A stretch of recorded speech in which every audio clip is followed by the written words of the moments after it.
Well, good afternoon, everyone. If you are on the East Coast of the United States, good morning if you are somewhere west of here, and good evening if you are in Berlin, where my wonderful and beloved engineer Johan is, and or Milan, where my beloved guest is today.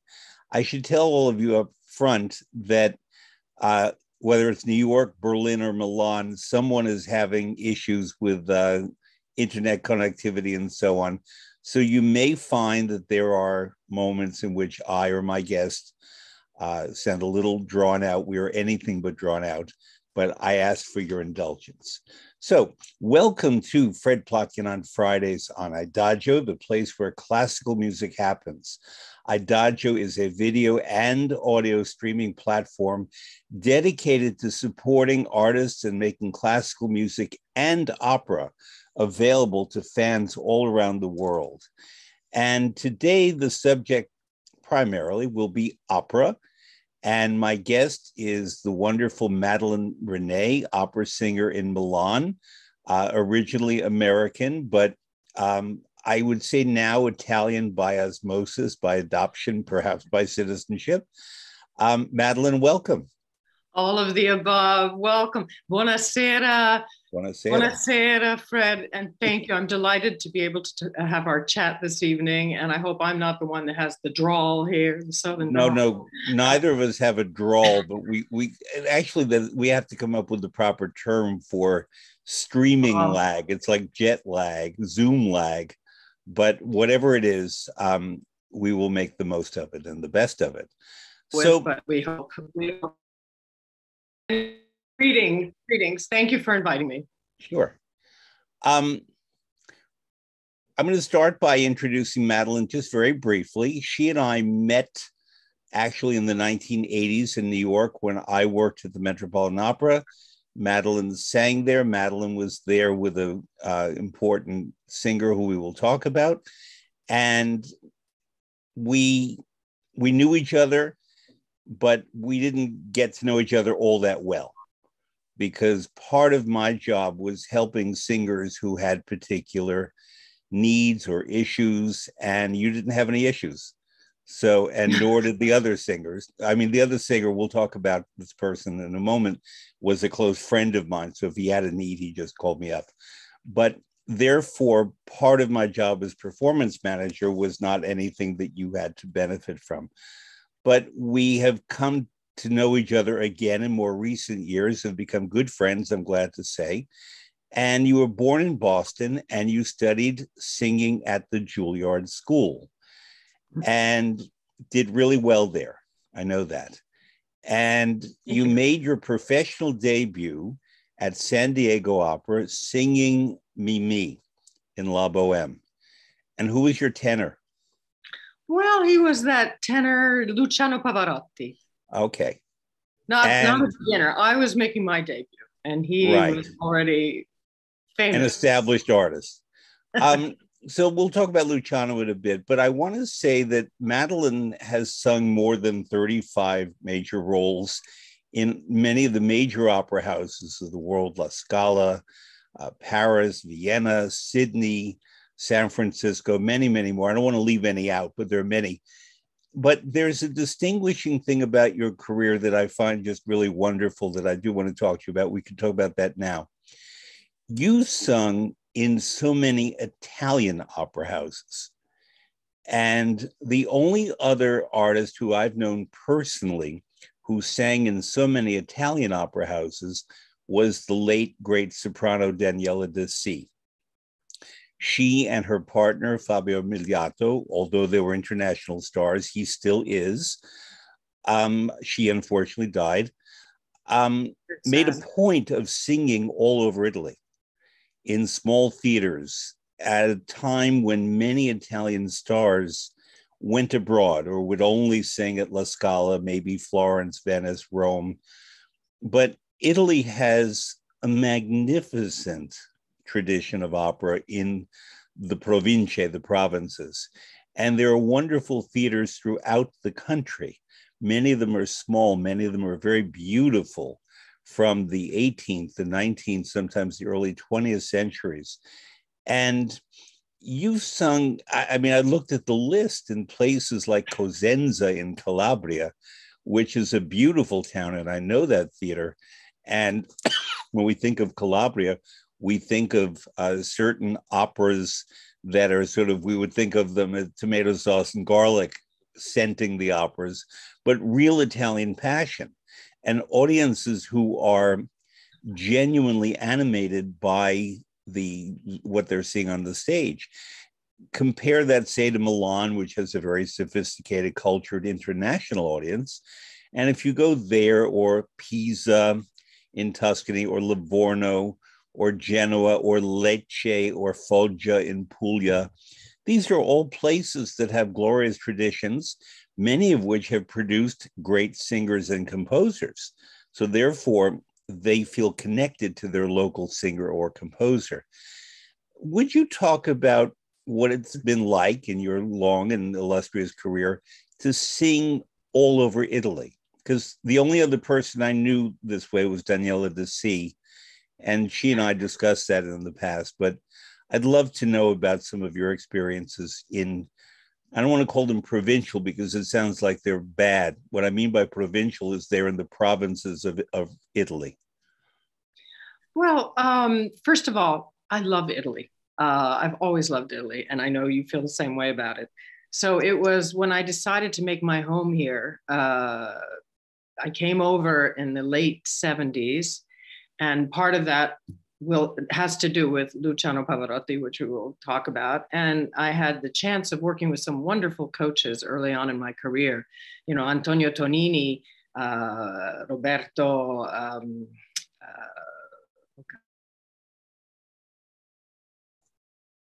your moment here. The guy that used to be well, anyway, but I worked with Bob Kettleson, and I worked with a lot of people that were here in Milano. And my former husband was Milanese, and I chose Italy as my home. So it seemed like a natural thing also to work as close to home as possible. But, you know, that didn't mean I didn't work in some of the other European houses. And I did work in the States. But I enjoy singing. There's so many beautiful theaters in Italy. And a lot of the productions are, you know, actually tour. I've done several tours with, for instance, when I did my first Tosca with Livorno, we toured and we went all over Cosenza, Mantova, Lucca, you know, Pisa, all those theaters with the same production. Prato, I remember reopening the theater in Prato, which hadn't been open in 20 years, and they reopened it, and I did a Tosca there. But I do love staying in Italy, and I have a 30-year-old son now, and being in Italy and being able to work in Italy made it possible for me to stay even close to home, which was something that was important to me. Well, for example, do you notice regional differences in audiences, that Cosenza being Calabria and Lecce being Puglia and Livorno and Pisa and Prato being Tuscany and Mantova being Lombardy? All of these towns are wonderful cities. I think if they were in other countries, they would be leading destinations. Lecce is known as the Florence of the South. Cosenza has this wonderful upsweeping hill and a wonderful passeggiata, and is classically Southern Italian in the best sense. Livorno is very feisty and very left-wing and very anarchic, and also has a long history of having Jews in Livorno. The painter, I'm suddenly forgetting. There's a beautiful synagogue in Livorno. Yes, there's a beautiful synagogue, which after World War II, when the other synagogues, plural, were destroyed, they took the pieces of glass and brick and marble, what remained of those, and they built a new synagogue using the materials from the old synagogues. And it is beautiful, and it does have a long tradition of free-thinking people, let's put it that way. And I guess what, you know, you love Italy and so do I. What's fascinating is going from town to town and discovering an entirely different culture. Pisa people know for the Leaning Tower, but it also has one of the top universities in Italy. And Normale di Pisa is yeah, famous. it's one of the it's one of the very top universities, and therefore full of smart people and academics. And Galileo was Italy's from there. full of smart people. Yeah, it's true. And so therefore, I always tell people when they ask me where should we go to opera in Italy, I say wherever it's on. La Scala is wonderful. You've worked there, I've worked there, and we love La Scala. But there's there are only so many people that can sing all the top roles in the very top houses, the enti lirici. And there are a lot of wonderful singers that are happy to sing in smaller houses. People always say, are the audiences different in different cities? I think an audience is an audience is an audience. I will make one exception. I think, Parma is famous for its opera aficionados, and everyone thinks that everyone in Parma knows everything about opera. And it's very snobby that way. But I have to say I don't think that's true anymore. The world has changed a lot since that generation where opera was played on the radio all the time and people were really much more familiar with Verdi and opera in general. I don't think that's the case anymore. Certainly globalization and internet and everything has changed. We can talk about that. The whole face of the opera business and the performing arts business in general. But I think opera it's important nowadays to keep opera alive, attuale. And a lot of interesting and innovative things are being done, even starting from La Scala, to make it possible, especially in these difficult COVID times where devastated because all the theaters have been closed. I mean, I know myself in February 2020, I was down in Catania I was covering and about to hopefully debut Carmen, a friend of mine who, the artistic director, the musical director of the theater, called me down and he asked me if I would cover the Carmen because the Russian mezzo had many performances back to back. And I said, sure. I'd always sung Micaela, but was, of course, like everybody, dying to be Carmen. Nobody wants to be Micaela. Everybody wants to be Carmen. It's like everybody wants to be Tosca. So I learned the role very quickly, which was a real challenge for my brain, even though I do speak French. But anyway, I went down there and unfortunately, I never got on stage, but I got to do some rehearsals and I did do some singing on the stage. And they even offered me an Amneris, which I was supposed to have performed this past year, 2021, in April. Unfortunately, the theater's closed. Okay, so I'm a seasoned performer. I'm in the tramonto stage of my career. The sunset. Don't say that. You are in the next phase of your career. Yes, a new chapter. Yeah. But, I was like really disappointed. And I have a son who's a musician. I mean, theaters closed down all over the place. I don't know how we got on this, but anyway. But one of the most beautiful theaters in Italy is in Catania in Sicily. Teatro Bellini. It's a jewel box. It's a wonderful theater. And I had sung there in many, many years ago in my former chapter. And it's a marvelous theater. And Palermo is a beautiful theater. And I sang there many times. And Teatro Grande, Teatro Massimo. Teatro Massimo di Palermo, where also, I had the chance to perform as an actor in Francis Ford Coppola's Padrino. Well, let's talk about that now. I was going to get to it. You were in The Godfather Part 3. Yes, I was. Talk about that. They needed somebody to play the part of Lola in Cavalleria Rusticana. And I'll never forget, I went down, this is kind of a funny story. I'm going to deviate for a moment here. Somebody asked me to send a picture of myself because it was a Japanese beer company that wanted to do a commercial with an opera singer. So I sent my picture, and my publicity picture. And it turns out the beer commercial never happened.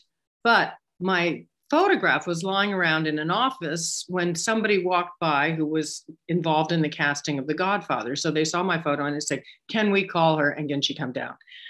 So I got called. I went down to Rome for the audition. Carmine Coppola was there. Francis Ford Coppola was not there, but he was the music director. And there was another mezzo at the time. She was really beautiful, and she had a beautiful voice. And I had kind of like a that day. So I thought, oh my God, I'm never going to get this. They're going to give it to her. So I didn't really think much about it. And then they called me, and it was a fantastic experience. Most of all because Francis Ford Coppola is the most delightful and engaging and charismatic man. He's just incredible and so sensitive to music, and his father and his whole family. And, you know, the cooking thing, you know that better than I do. You know, let me ask you, did you happen to meet Anton Copolla, who was his uncle, who played the conductor in that movie? Oh, you know something? I just made a terrible faux pas. It was Anton Copolla. Right, not Carmine. Sorry, yeah. Please correct me if I do. It's okay. I thought it was Anton, but I wanted to make sure. You are so right. And I am like, memory fails. That's okay. But yes, I mean, it was just one of those wonderful, wonderful experiences. And, but it was on the stairs. You can just see me the last 5 minutes of the movie on the stage.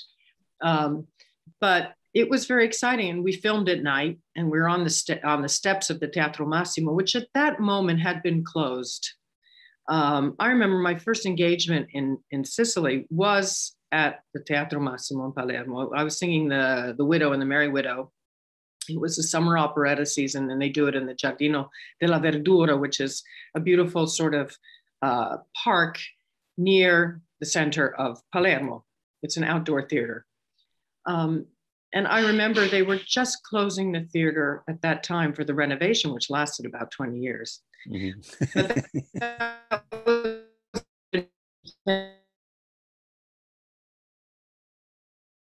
I'll never forget. This man came up to me first day. Oops, my internet connection is unstable. Okay. And he said, I am Emanuele. He said, you treat me well, I'll treat you well. I was like, what is this about? So I asked somebody, one of my colleagues, he said, he's the capo clac. The capo clac, that was really scary, the concept of a clac. And there was a time— Explain what a clac is to people who don't know. A clac is a group of people that are basically paid to come either or cheer or to boo an artist. But all this depends on how much money you give them. And of course, how well you sing too. But what I'm saying, it boosts up. It's like a booster shot to your performance, which can either go one way or the other. And of course, it's one of those incredibly embarrassing situations because you know you're supposed to give them some money, but you don't know what the others are supposed to give. And even if you ask somebody else, you don't know if they're going to tell you the truth or not. Mm-hmm. Anyway, luckily, the claques were outlawed at a certain point. Yeah. So they no longer exist. But I'm talking about 1986 when I did my first Vedova Allegra. But Sicily has beautiful theaters down there. And all of Italy, every theater has its own little jewel box. It's amazing.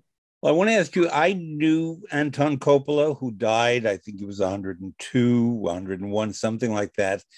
And he was what the Italians call forte, meaning strong. But what it also meant was a certain kind of tenacious, very old person. There was a journalist named Indra Montanelli who was forte. There was a president, Sandro Pertini, who was president in his 90s. He was forte. And the Italians, even if politically they may disagree, look up to people, especially older men who are forte as opposed to having fallen apart. And Anton Copolla was forte. He conducted, he wrote new operas. He wrote a new ending to Turandot. He worked a lot in Tampa, but he also worked all over the world. And he was one of 7 brothers in the generation before Francis Ford Coppola. And the family was born in Brooklyn on a street. Americans will know this. Their next door neighbor was a little boy named Jackie Gleason, very famous Oh, actor. So okay. Anton Copolla would tell me stories about Jackie Gleason growing up next door to this man who became a great actor and comedian and musician. And all seven Coppola sons were trained in music. And therefore, they passed it down to their children. And one of them, not, I think that Francis is the son of Carmine, but I'm not certain. All of them got musical educations. And you can feel that in the films of Francis Ford Coppola. And being an Italian family, they were from Bernalda, which is in Basilicata in southern Italy. And they experienced their Italianness through the music, through the food, through the art. For the food also, because Francis Very much. Ford Coppola's mother is, she writes cooking books and and he makes wine in California, which Francis is very does. good. It's excellent wine, yeah. Yeah. And therefore, I would love to know if you dealt with Anton at all and what he was like. He was an old style maestro. Well, basically, he's the one that hired me because he was the one that was at the audition, and I worked with him for the recording, and it was all pre-recorded, obviously, the music. Yeah. But we worked in Cinecittà on the sets for the scenes, except for the last scene on the steps, the murder scene. We won't say who got murdered, just in case someone has not seen Godfather Part 3. Seems like a spoiler from like way back. I think so, but I'm not going to give away who gets murdered on the steps. A latent spoiler. But it's a great person scene. did all right in life anyway, I'll tell you. Yes, he did. He's done very, very well. He's still with us, thankfully. Well, I was talking about the person that died. Oh, the person who died. Oh, yeah. Someone who I admire very much. Okay. No spoilers. No spoilers, no spoilers. So let's go back to appearing. I'm going to talk about Italy a bit. I know that you performed with a conductor that I greatly admired, Gianandrea Gavazzeni. Oh, yeah. And for people who don't know Gianandrea Gavazzeni, he's not Gianandrea Nozzeta, who is a close friend of mine. But Gianandrea Nozzeta was named for Gianandrea Gavazzeni. And Gavazzeni lived from 1909 to 1996 and began conducting at La Scala in the mid-1940s and, kept conducting almost to his death. And he had one of the longest conducting careers at La Scala. He was artistic director in the 1960s. He did classic recordings that you can find on Idagio with Maria Callas, including Anna Bolena, Un ballo in Maschera, Fedora. He, to me, is the most underappreciated Italian conductor of the era that basically included Tullio Serafini. Really? Well, maybe in Italy he's better known, but I think abroad, I don't think he is accorded. He was a composer. He studied with Ildebrando Pizzetti. He was from Bergamo. He knew Donizetti's work intimately. He did the Huguenots with Joan Sutherland, Alceste with Lila Genscher, who became a protege of his. And when I was working at La Scala, I heard him conduct all the time and I watched him rehearse, but I never had the opportunity to talk to him or get to know him or learn from him. Would you talk about your experience with Gavazzeni and what you did? Well, I did Anacreonte with him. I did Idomeneo at La Scala, both of those. And I did another thing, which I can't remember. I just saw it in a program that this is really embarrassing. But the one thing I do remember about Gavazzeni is he conducted a concert where I was a soloist at the Palazzo Pitti in Florence. Mm-hmm. In the Giardini. It was a summer concert. And I was supposed to sing a Bach cantata and did. And I remember I was very young. It was right at the beginning of my career. I must have been in my early 24, 25 or something. And we ran through the piece with the orchestra. And I thought, oh, okay, now, this is what I thought. Now that I've done it, maybe we should do it again just to really, So I said, Maestro, possiamo riprendere dall'inizio? Can we do this again, please? And, you know, that in retrospect, oh my God. I mean, don't ask Cavazzini to run the piece again. You know, I mean, I was like, and he looked at me and I thought he was going to kill me. And he said to me, I'll never forget this, Maddalena, sei una piaga. And a piaga is not a compliment in Italian, but he said it in an affectionate manner. Thank God. I guess, you know, when you're young and kind of pretty, you know, you can get away with certain things. But he said, sei una piaga. And then he did the Bach cantata from the start again. Thank God. Really? Yeah. And then, yeah, he did. And I remember we were sitting together afterwards at dinner in Fiesole, and he was very, very pleased. But I realized afterwards I had done something that I shouldn't have done. Did he ask you why you wanted to do it again? I just wanted to make sure I was doing, you know, the more you repeat something, the more confident you feel. Oh, I know. But when a conductor is asked that, I mean, any conductor, but I'm Gianandrea Gavazzini. Let's say, Maestro Toscanini, could you bring that down a bit for me? You don't do that. I didn't do that. Una piaga, that's a terrible thing to say. But he did it, and it was fine, and he was happy afterwards. And he was very sweet with me, always. Very, very sweet. Did you learn anything particularly from him? He was very good friends with Diliberto, who ran the Opera House in Palermo. Yeah. And they were very close friends. And Diliberto would always say to me, Gavazzini asked about you. And I'm very good friends with his grandson,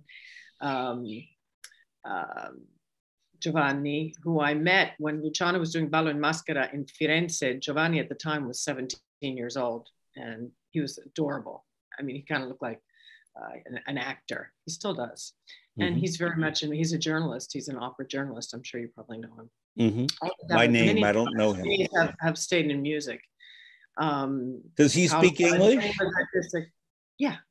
Maybe I'll have him on this program sometime. I would love. Should. He's incredibly knowledgeable, and he's charming. So he would be a wonderful guest. Well, also because I have a funny story about him too. Go ahead. You know, this is really funny. Funny at the time. We used to live in the same neighborhood and used to have the same dry cleaner. And one day his pants ended up in our house. And for some reason, he'd sewn his name tag into his pants. So like you did when you went to camp when you were a kid, you'd have your name tag. So all of a sudden my husband goes to put on his pants and he sees Giovanni. So I was hysterical, obviously, because I just thought, this is like, you know, sometimes there are coincidences in life. Marriage Italian style. My God, almost died. I called Giovanni. We were laughing like crazy, but my husband was furious. So, why are you here? Well, since you bring that up, and I mean this very seriously, dry cleaning and laundering in Italy is very serious business. And very slow business. Slow, but very serious. The care that is lavished on garments in Italy is something that the rest of the world can learn from. And it's slow because they do it with great care. And this sounds excessive, especially because I've not been in Italy for more than 2 years. And usually much of my year is spent there. But I used to bring clothing to Italy to be laundered from New York because the quality of the laundering is so much better. And especially in Milan, where you live, I have my dry cleaner. I have the person who washes my shirts. And this may sound fancy, but you know the term bella figura. Italians and certainly the Milanese, who are very stylish. This is actually a shirt I bought in Milan. And I only launder it in Milan. Collo scappato. Exactly. But Italians have their collars that go a little more scappato, they say, running away. Yeah. And all of these details, this shirt is just a nice Milanese shirt, but I'm asking this not to be fancy, but really because you happen to live in a city that is part of a country. It's not just about bella figura to look good, but to feel good. And I know that when my clothing is washed in Italy, where they don't use toxic soaps, they wash it at a lower temperature. They air dry rather than put it in a dryer. All these little details mean that the clothing feels better on you. And there's a woman, I can give you her name in Milan, who does my repairs, because you may not look it, but I lost a lot of weight about 3 years ago. And thank you. And you knew me before. And yes, when I had all this beautiful clothing, I didn't want to throw it out because I lost a lot of weight.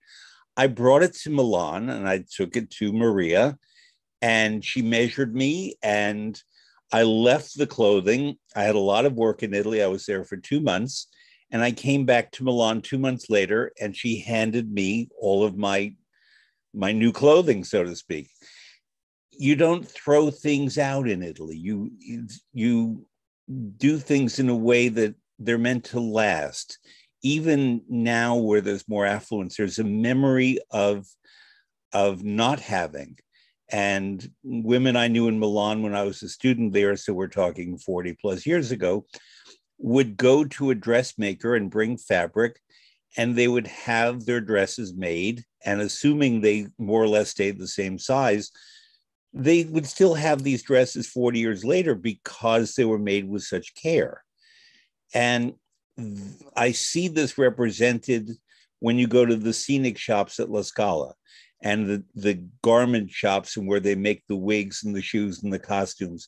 The craft, the art that goes into making these things in Italy, but certainly, especially in Milan, is just distinct. And I have a feeling, I see your image frozen. I don't know if your sound is frozen, but speak, Madelyn, if you hear me. All right, then I will keep talking until, let's see what's happening. Did we lose Madelyn? There we are. Okay, you hear me now? I see you. Madelyn? Okay. Congelata, as we say in Italian. Frozen in place. Speak, Madelyn, if you hear. Oh, I understand that we're focusing on me. Okay, we're going to try to get Madelyn back. As I mentioned at the beginning, there seem to be a lot of internet issues today. I am going to continue talking about the fact that in Italy, it's known as the fine Italian hand. And this is the ability to make things that are beautiful, lasting. There was a very famous architect in Italy way, way back called Vitruvius. And I was not planning to talk about him. His 3 principles for building a building were firmitas, in other words, that it's lasting, that it's durable, venustas, which is beauty, and utilitas, I think was the 3rd word. In other words, that it be everything be, we're talking about Vitruvius. Hi, Madelyn. We're talking about Vitruvius and the Italian values of longevity, utility, and beauty, that they go together. And I was talking about that for architecture, but I think that applies to just about every other Italian value, including the clothing. So when I said that a woman would have a garment made, a dress made, and she could wear it for 40 years, that's because it's useful, it's beautiful, and it's made to last. Well, I think that the Italians are particularly obsessed, but it's not even obsessed. They are so used to elegance. I mean, it's intrinsic. It's part of their DNA, their lifestyle. I mean, the Italian women are always perfectly groomed. Really, it's so rare to walk around and see somebody that looks even remotely sloppy, because they always have the right pair of sneakers on or the right handbag. I mean, they're very put together, and they take great pride in that. And the women over here are also, you talk about this woman who 40 years later can still probably wear the same dress. Well, maybe it's the Mediterranean diet. Maybe it's the aesthetic values that people have. But people are very conscious about their bodies and their looks over here. And, non per niente, as they say, not for nothing, we live in the fashion capital of the world here. And Milano is known for its fashion, for all the designers we have here, even the architecture, design, furniture design. This is really the world's design hub. And everything which means elegance, which connotes beauty, imagination, sophistication is Italian. And the world envies Milan for this. I mean, once upon a time, it was Paris that was the fashion capital of the world, but it's no longer, now it's Milan. And it continues, even if I go to the States, sometimes I can pick out an Italian walking down the street. Oh, yeah. It's, they always have the right hand, and the men. I mean, there's even a shabby chic, but you don't see, for instance, you don't see men out in restaurants in Bermuda shorts or with their shirts not tucked in, or, even casual is very studied over here, which is nice to see. Not snobby. I mean, another thing I will say about Milan, I moved there in 75, 76. I moved first Bologna, then I was living in Milan, and I lived in or near Milan for much of the 70s.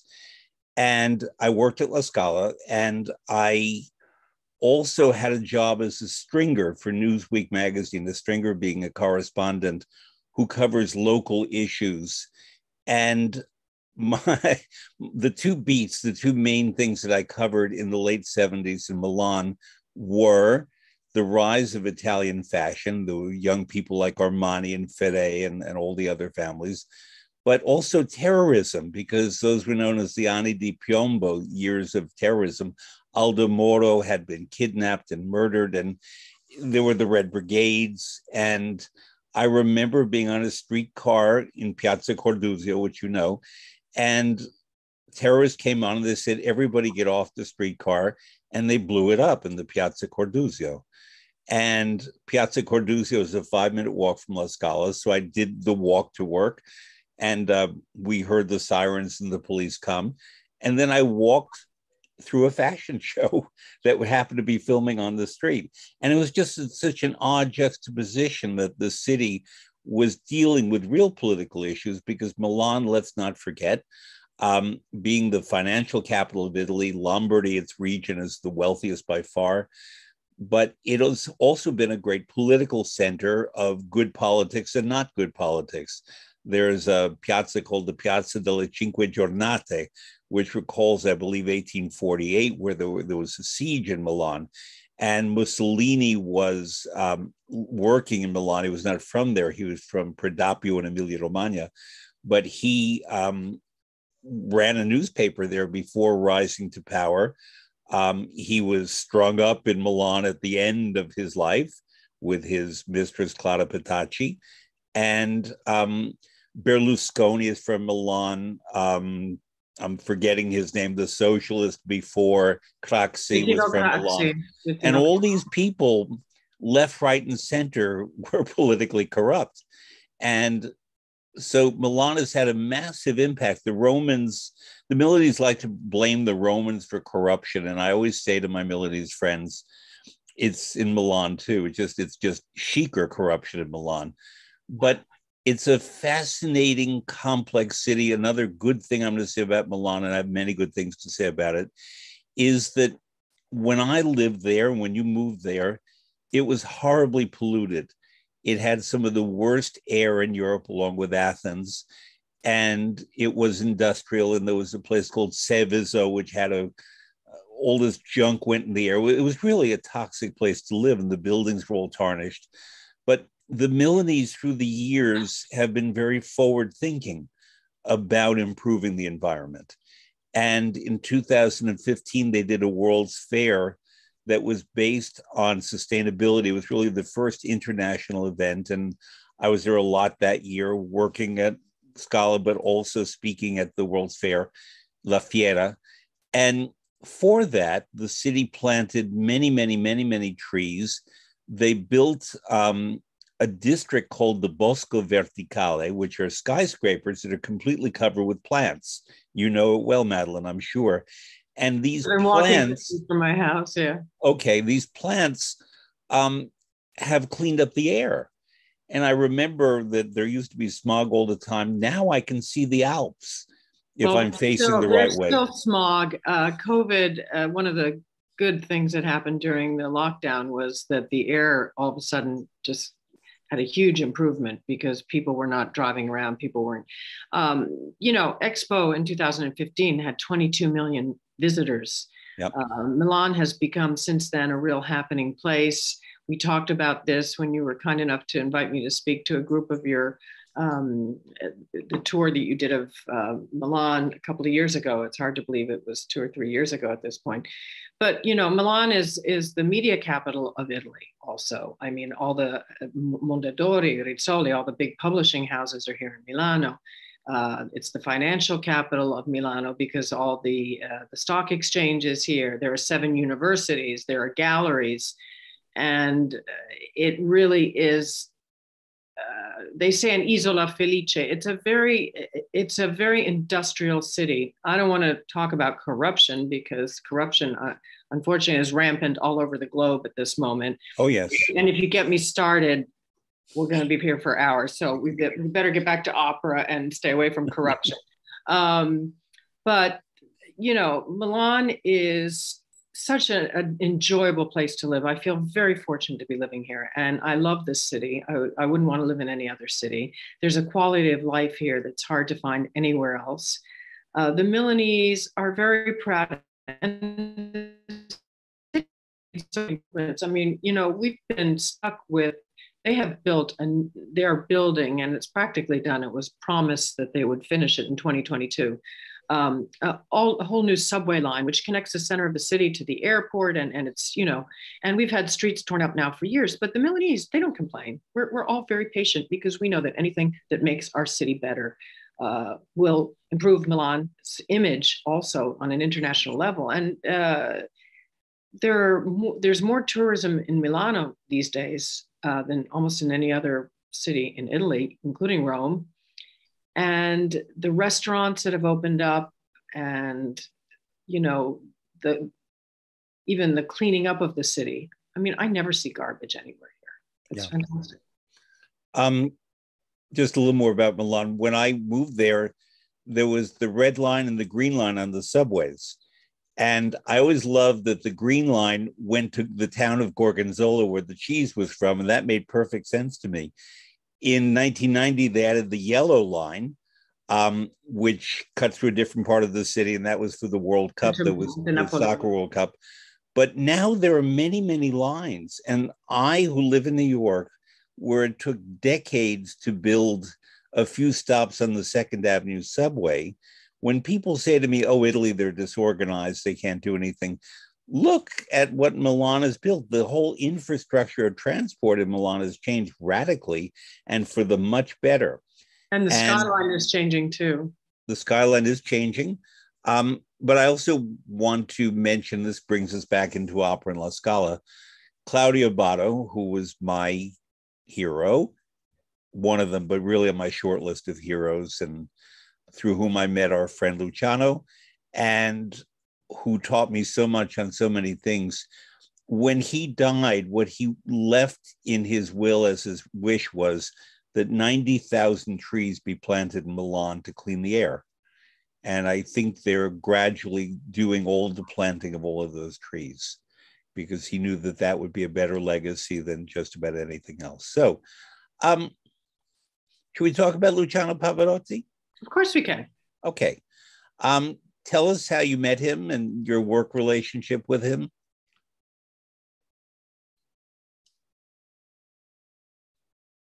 Well, I was, you're slowing up. I was still at Juilliard when I met Luciano. And when I got out, I started working with him. But after the master class, he asked me to sing in the concert with Dame Joan Sutherland. It was a live from Lincoln Center. And I did. I did the very small role of Giovanna, ai dei rimorsi, okay, from the Rigoletto duet. But all of a sudden, I was thrust into the limelight, and People magazine, wrote an article about me. And when I first started working with Luciano, I started working to answer his fan mail. That's how it started. Because, I lived in France when I was a little girl, and I had, you froze. Yeah, and you too, but keep talking. I lived in France when I was little. Okay. My father was a United States minister. Connection is unstable. Tell me, oh, you froze again.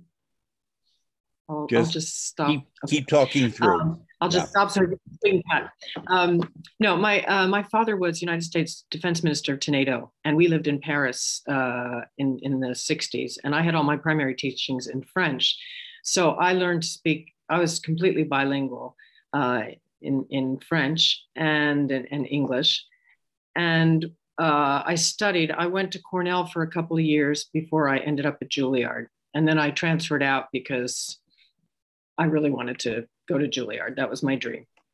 So I auditioned. When I got in, I went. So I had studied Italian at Cornell because I was interested. I was already starting to get very interested. I didn't grow up listening to opera. My very first opera, I heard it at the Paris Opera when I was 5 years old. It was Carmen, and I was just so excited. My mom told me, I remember standing up through the whole performance, just, you know, from the overture. I still feel that same way when I hear that overture. I just, so I knew I always wanted to be a Broadway star when I was little, and I worked in summer stock when I was in my teens. Westport Country Playhouse, you know, New London Barn Playhouse. Went to Cornell, went to Juilliard, spoke some Italian and spoke French and English. So I started out answering fan mail. When I graduated, Luciano said to me, look, if you become my assistant, I will become your teacher. You will travel and you will see the opera world, and you will learn about the opera world. And that's exactly what happened. I was all of a sudden living the life of the most famous opera singer in the world at that time, because I was in the years where Luciano was at the absolute top of his game. And, you know, it was almost 9 years of my life. But in that time, I had the chance. I mean, all of a sudden I was, you know, I got to know Kleiber, Schulte, Mehta, Barenboim, von Karajan, you know, having dinner with Saul Bellow, Gordon Getty, Joan Baez, you know, I was going to Salzburg and staying with Mirella Freni, who also was very sweet with me. And she tried to, you know, she gave me voice lessons for a while. And I was working, as I said, with Roberto Benaglio was the name I was trying to think of before. I had access to the most incredible coaches, Gildo D'Annunzio. I mean, all my roles in my early career, I worked on with Gildo D'Annunzio, who's still, up until a couple of years ago, he celebrated his 50th year at the Metropolitan Opera, but, you know, and Luciano would bring him to all his roles with Gildo, especially for his recordings. Yeah. So I was thrust into the world that I wanted to go into, but I was also very, very young, and I had a lot to learn, and I had a lot to do. And, you know, people just see the glamorous side because I was, you know, hopping around the world with Luciano. But the truth is, I was working my derriere off all day because Luciano didn't really do anything for himself. His life was, sorry, he was a singer. And from the time he got up in the morning till the time he got off the stage, that's what he did. The only time he was proactive is if you got him in the kitchen, because he loved to cook. And I also love to cook. But I would, on the road, I would make sure I would cook his diet food, which we will talk about in a minute. You can ask me about that because it's funny. It worked, but it was kind of a joke in the end. Okay. I had to make sure I had to pack all his suitcases. I had to arrange all his appointments. I had to, on the road, I was his liaison person for his rehearsal times at theater. I had to make sure he had everything he needed. I had to pack up everything for his concerts. At the same time, I was also singing, and slowly but surely I would go out and have my own little engagements here and there and then come back. But it was a full-time job. And I, for instance, I'll tell you a funny story. I remember early on, he was singing a concert in Paris at the Opéra Palais Garnier. And it was when Rolf Lieberman was head of the Opera House and Hugues was his assistant, right-hand man. I love Hugues. So anyway, it was a concert, and I don't remember if it might have been John Wissman. If not, it was Leone Nozzeta, but I think it was John Wissman. And they used to pay the artists in the middle of the performance. So there would be somebody who would come back, and nowadays that went to paying at the end of the performance. That became go to the bank the next day. That became we'll send you the check, and then that became the check is in the mail, and a lot, things have really changed. But once upon a time, you didn't sing the second half of an opera or even a concert if you didn't get paid in the middle. So before the concert, Luciano had said, I don't want to see anyone. I don't want to sign anything until the end of the concert. So please don't let anybody in. Okay. So at the middle of the concert, he says, "Where's our money? We haven't gotten paid yet." And he was like, call Hugues. So I'm like, at that point, this little guy knocks on the door of the dressing room. And Monsieur Pavarotti.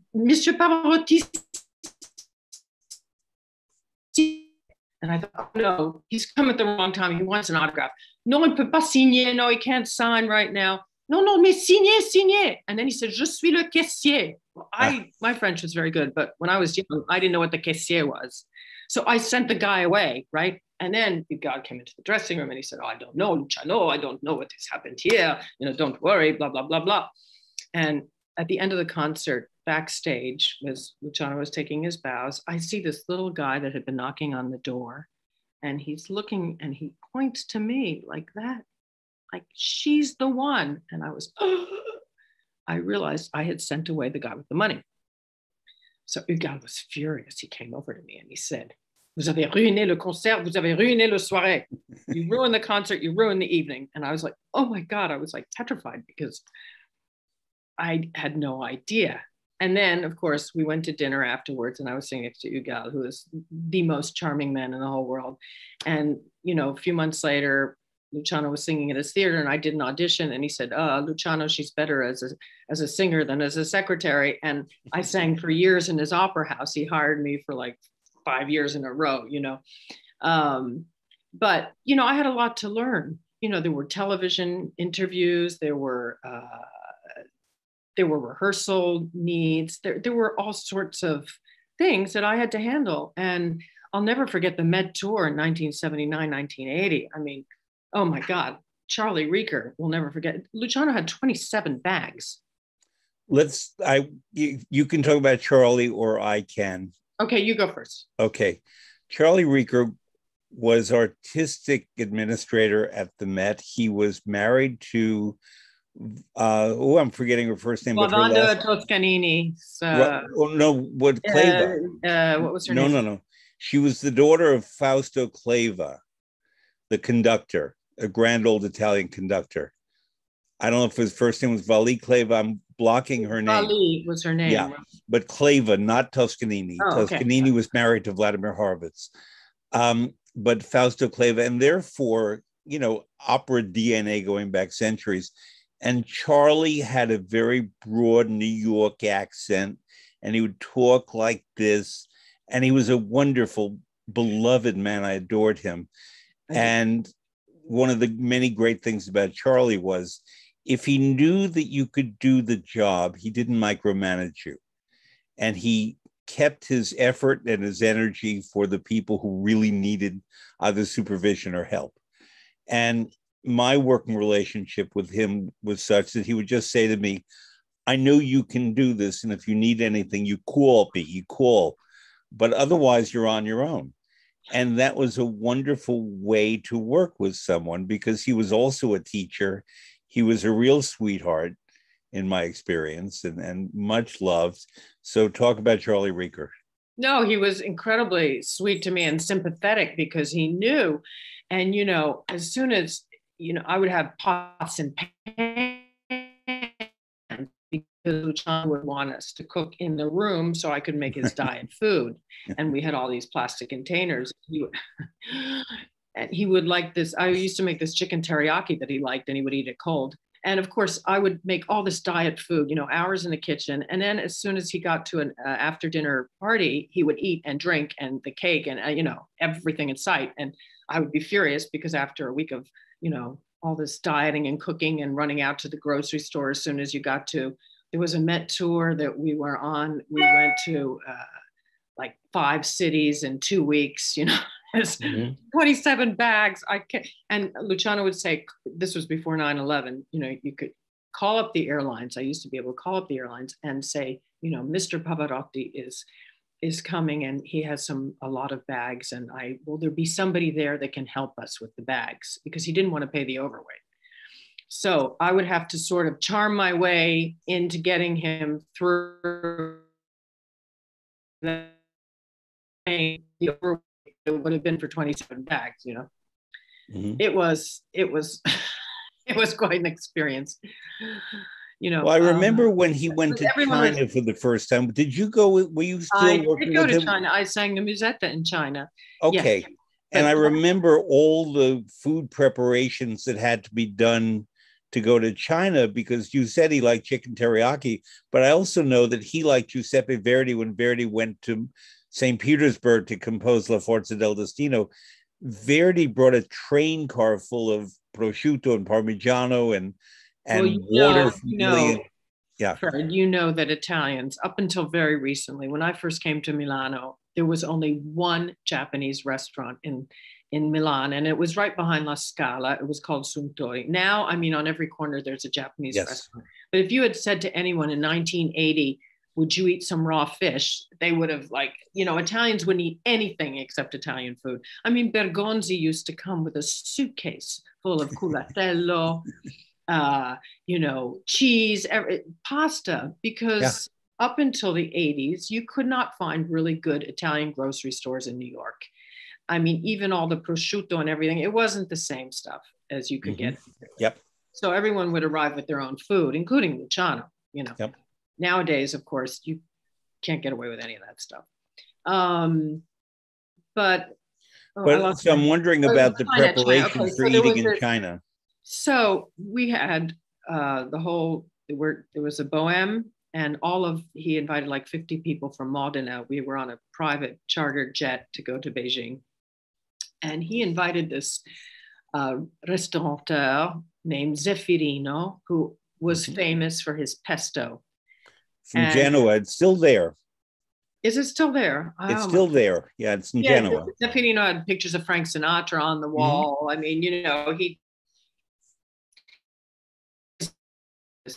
don't know, he's probably like 90 or 80 by now. But Luciano asked him if he would please bring food to China. And what they did is they opened up a room, which became a restaurant. And that's where all the Italian singers ate, because they were all petrified.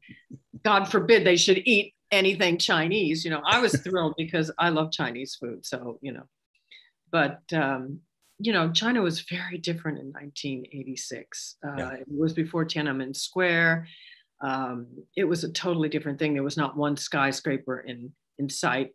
And I don't want to talk badly about China, but the bathroom at the theater was a hole in the ground. It was a whole different scene back then. But we did have Zeffirino's pasta with pesto. So before you worked with him, I knew Luciano. We became friends, and I met him through Abato, as I said, but I also had the opportunity to be with him in the kitchen a fair amount. And I would cook, he would cook. It is Luciano Pavarotti who launched me on a career as a food writer. Oh, and I've written 6 Italian cookbooks, and it was because he was the one initially who pushed me in that direction and pointed me to a publisher. And this is a long story short. And I owe him my career as a food writer. I may have become one anyway, but he's the one who really got me started and gave me a recipe for my first book, Carbonara, of all things, which is Roman. And later in his life, when he was living in Central Park South in New York, I would often go over there and he would just hang out. We'd cook and eat and so on. And one time he said to me, how's your mother? Well, she's fine. Well, let's call her up and let's see how she's doing. My mother does not eat most things that would be on the Italian table for Luciano Pavarotti. So no salumi, no pork products, no nothing. And so he called her up and he said, pronto, in his beautiful voice, pronto, signora, I'm here with Fred. How are you? Oh, I heard her answer, I'm fine, Mr. Pavarotti. No, I'm Luciano to you. And what are you doing? My mother asked. And he said, we're about to have dinner. And my mother said, did you cook? No, Fred's cooking. And my mother said, well, what's he making? And Luciano, this high compliment. He said, I have no idea, but whatever it is, I'll be happy to eat it.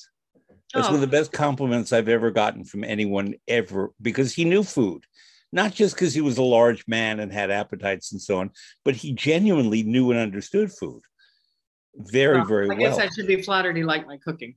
Yeah, absolutely. Absolutely. But I do remember the first time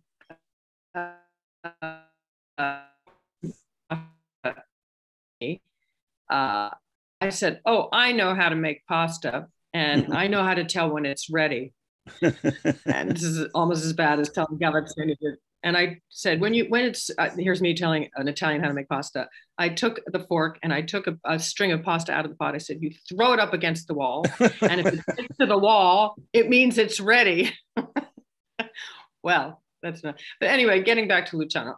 So the good thing about Luciano, he just had this larger than life personality. He was a huge people person.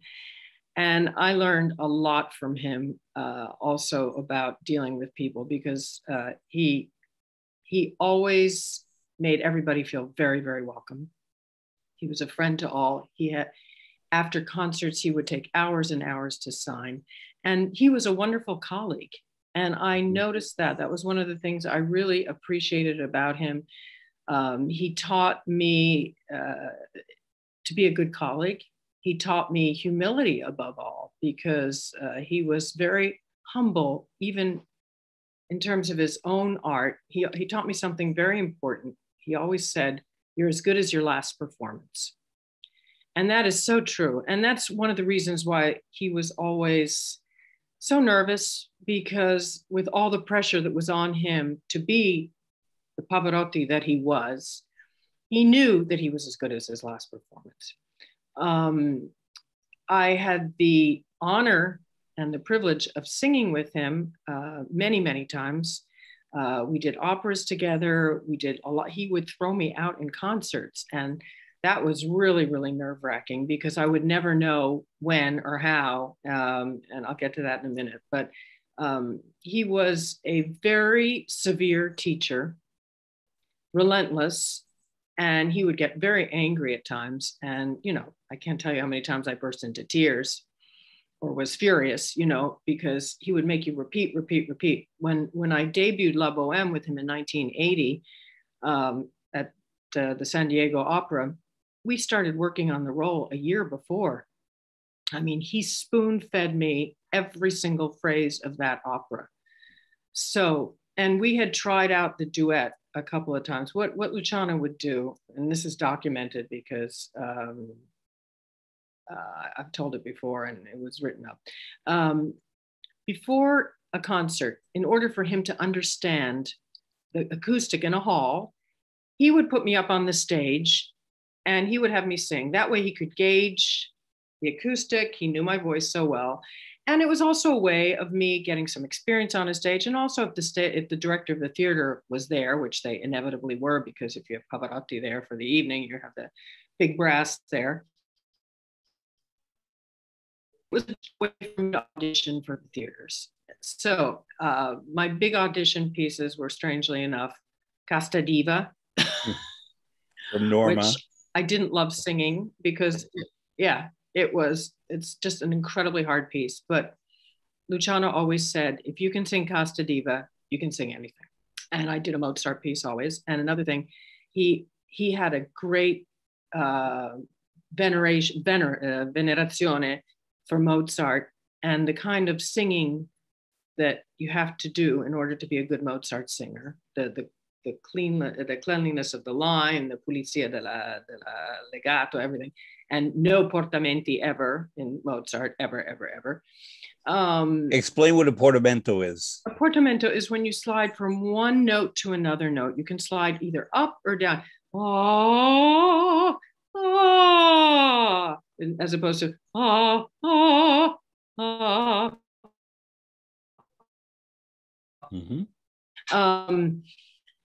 So he was very, very, but anyway, so before the concert, I would sing, and that would be a way to warm up my voice. And then at the last minute, when he was doing the encores, he would call me out on the stage, and he would do the Bohème duet. I would do Mi chiamano Mimi. He would do, of course, Gelida Manina, Mi chiamano Mimi, and then we do the duet. First time he did this was in Dublin at the Gaiety Theatre in 1979. And I thought I was going to die. In fact, it's the only time in my life, I'm not somebody that throws up easily, but afterwards, it went extremely well. It went so well that months later, he decided to do it again in Washington at the Kennedy Center.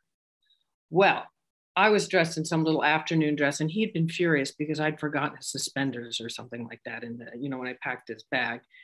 So I was already a nervous wreck. And then he called me out on the stage, and what he did, I'll never forget it. He took the back of my neck with his hand, like, you're not leaving, don't try and get away. And he started singing Che gelida manina. And, Luciano had a really big voice. Yeah. And he was singing really, really close to me. And I thought I was going to die. But when he started singing so loudly in my ear, I thought, he's trying to make me deaf. He threw me out here, and now he's trying to make me deaf. And it kind of, it distracted me from my nerves, and I sang really well. And that was a nice moment, because I got a fantastic review, which Terry McEwen, I don't know if you remember who Terry McEwen is. Sure, he was a London executive and then ran San Francisco Opera. And he ran London Records for years in New York, and then he went out to, and the great thing about Terry McEwen is he always told the story how he started in the mailroom, which I always like to tell my son, you start at the bottom and you work your way up. But they had written a fantastic review saying I sounded like a young Tebaldi. So of course that got some attention too. I never turned into Tebaldi, but I feel very grateful to have had the career that I've had. I started out in some of the bigger houses, but anyway, what were you going to say? Well, I can you tell actually anticipate a lot of my questions about Luciano, specifically what you learned as an artist. And I think that a lot of what he taught you and taught me and taught a lot of people was about the role of the performer and about stage deportment, but also as a public figure. But one of the many things I loved about him was that there was not a duality. The man he was the man he was. And his imperfections. Well, he did have a temper. He did have a temper. Oh, he definitely, but I know that. But what I mean is the imperfections, he didn't pretend to be something that he wasn't. And so therefore that immediacy and that honesty, when I say honesty, what I mean is he was just candid. He was just who he was. The French say, il était bien dans sa peau. He was right. He was comfortable in his own skin. In his own skin.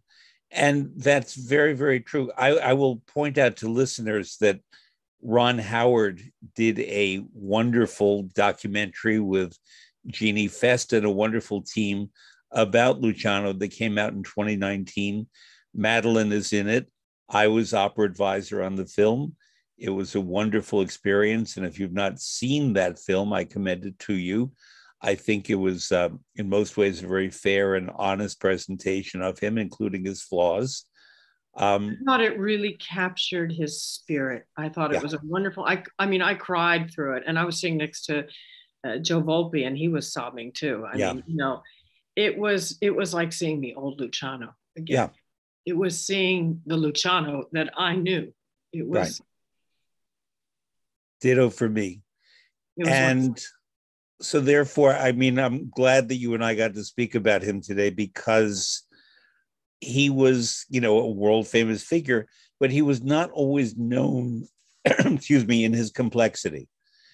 And he Well, was known. he was complex. I mean, you know, Oh but yeah. he had a gusto for life. One of the things that was, uh, you know, we had a lot of the same interests. The only sport I've ever really excelled at, like really excelled, I used to do USLTA tournaments, was tennis. John loved play tennis. Mm-hmm. And we used to play tennis every Yeah. week when he was in New York. I mean, he just, and he that was like major fun for him. He was a very good tennis player, and he always attributed it to the fact that he was a good volleyball player in his youth. So he would go up to the net. And of course, you know, if you have Luciano Pavarotti at the net, it's hard to get anything around him anyway. And he had that smash. He would kill, he'd chiudere, you know, he would. And I also rode as a young woman, rode horses. And, you know, I And was he loved horses. The I was there hippodrome or when the he hippodrome. started, when he started his, this all started out in Ireland, in 79. That was the year that he sent me and his three daughters to learn how to ride in Kildare County at Iris Pellet's riding. And I will never forget that experience, because it rained every single day and all we did was muck out the stables, and it was, but it got me. I have still, I'm very, very close to his daughters. Yeah. We speak frequently, and that summer in Kildare County really sealed our friendship for life, I suppose. And it was his daughter, his eldest daughter, that called me and asked me if I would participate in the Ron Howard movie. She said, Madalena, they call me Madalena, can you give an interview? So I agreed. But his daughters are wonderful girls. But he loved horses. And I am the mysterious, the only thing I will, this is the one little piece of info, I am the mysterious fan that gave him the paints in San Francisco and started him painting.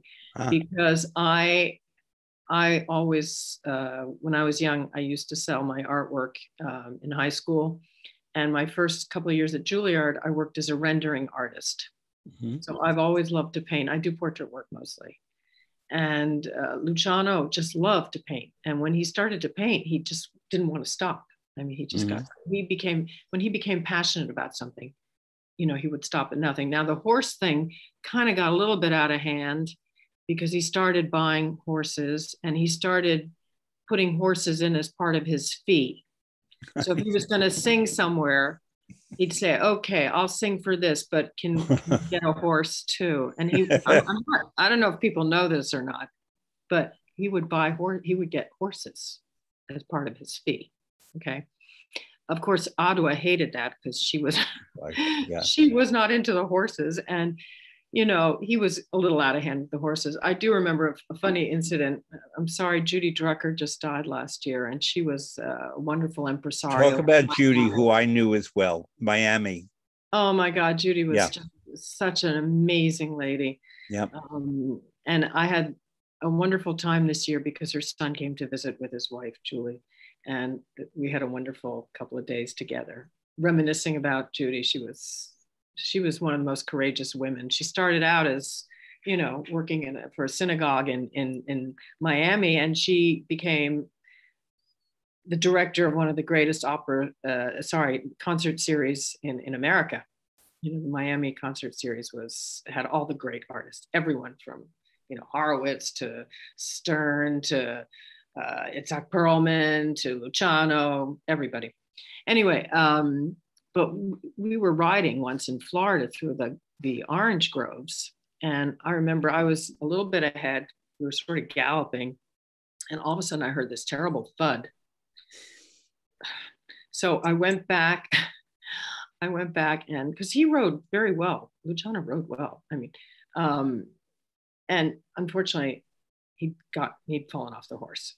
And he got back up and everything, got him back to the hotel. But he was so bruised from head to toe that he couldn't sing. He was on like, painkillers, but he didn't want to tell his wife because the bathtub. I'll never forget that. That was terrible.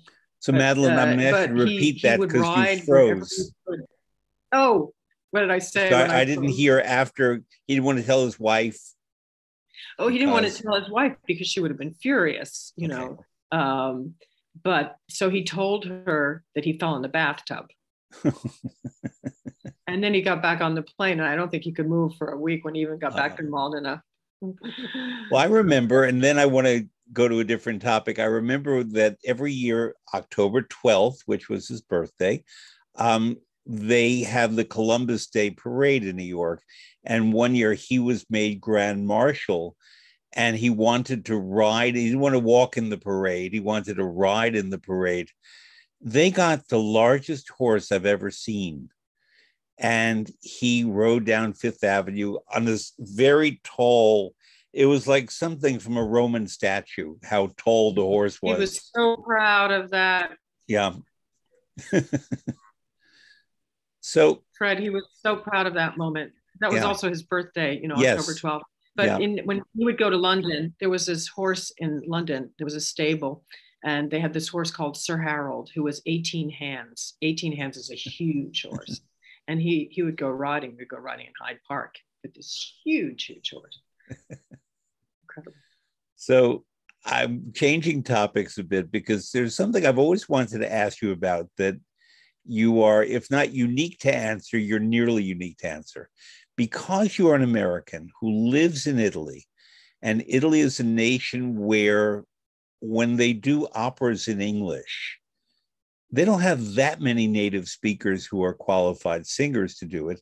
And I know that you've done performances in English in Italy, for example, in Benjamin Britten's Midsummer Night's Dream, I think you did in Torino, and other operas. What's it like performing in English in Italy where you are the native speaker?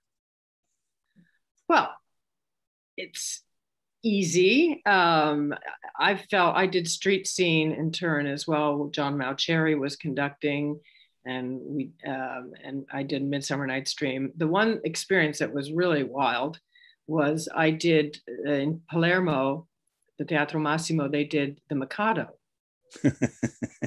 Now, Gilbert and Sullivan loses but that was, that was reversed. They actually translated it. And, of course, Gilbert and Sullivan loses absolutely everything in translation. Yeah. I mean, you cannot translate Gilbert and Sullivan, but that's another thing. The Italians love all types of Anglo-Saxon music. They love Broadway. I've done some Broadway concerts over here. The Italians are very appreciative of English or American music, singing in English. I never felt. I was going to say that was my next question. I think you froze, so I'll ask the question. In recent years in Milan, and not only Rome, there has been a rise of interest in Broadway musicals. And sometimes the opera houses, La Scala did Porgy and Bess, which is really an opera, but they also did West Side Story, which I think we could count as a musical. I've seen at the Teatro Nazionale and elsewhere in Milan, real Broadway musicals, a Chorus Line, 42nd Street, things like that. In my experience in continental Europe, we're not talking about England and Ireland, where they do a lot of Broadway musicals and create their own. But in my experience in continental Europe, the city that most loves Broadway musicals is Hamburg, which has one of the best audiences anywhere for Broadway musicals. In other theaters, especially in Germany, Austria, and Switzerland, they do Broadway musicals in their opera houses, like Hallo Dali was one of the most famous ones, but also 3 years ago now, everything compresses with COVID. 3 years ago now, I saw Fiddler on the Roof, Anatevka in Berlin at the Komische Oper, beautiful production. But in German or in English? It was in German, but to me, it sounded like Yiddish, which was very interesting. That it in a way, German are practically the same. I mean, right. So therefore, it sounded like what those characters might have sounded like back in the shtetl, in their community in old Russia. But in recent years, I've seen more Broadway musicals in Italy. And I wanted to ask you about that. Number one, I was going to ask you, have you performed in any or been asked to do that? Because you certainly can. I would love to. Yeah. I've done Broadway concert. No, nobody's ever asked me. I'm here if they want me. I love Broadway. I mean, Yeah. to me, we went to see the movie West Side Story the other night, and I couldn't really establish whether it was that it's just so familiar to me because it's what I grew up with. Musicals are the real musical heritage. It's American music is musicals. It's particular to culture, Mm-hmm. and I don't think you can grow up in America without hearing musicals. At least I don't know what it's like this generation, but every high school has a musical in the spring or fall, and it's just part of our culture. But I think there's a very broad appeal to musicals because even in jazz, most of the tunes are taken from musicals and things. Did an interesting experiment, which I wasn't totally confident about, but I did it. I thought to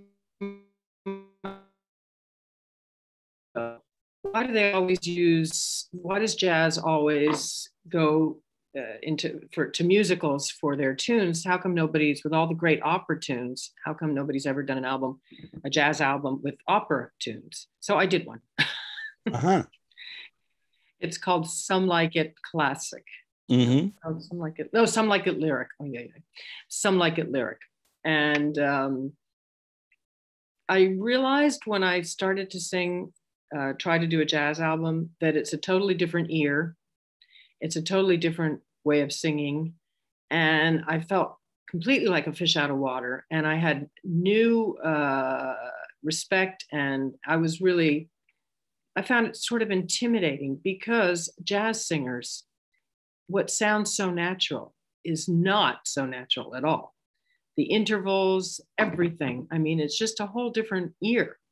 We opera singers, we are trained to sing in one way.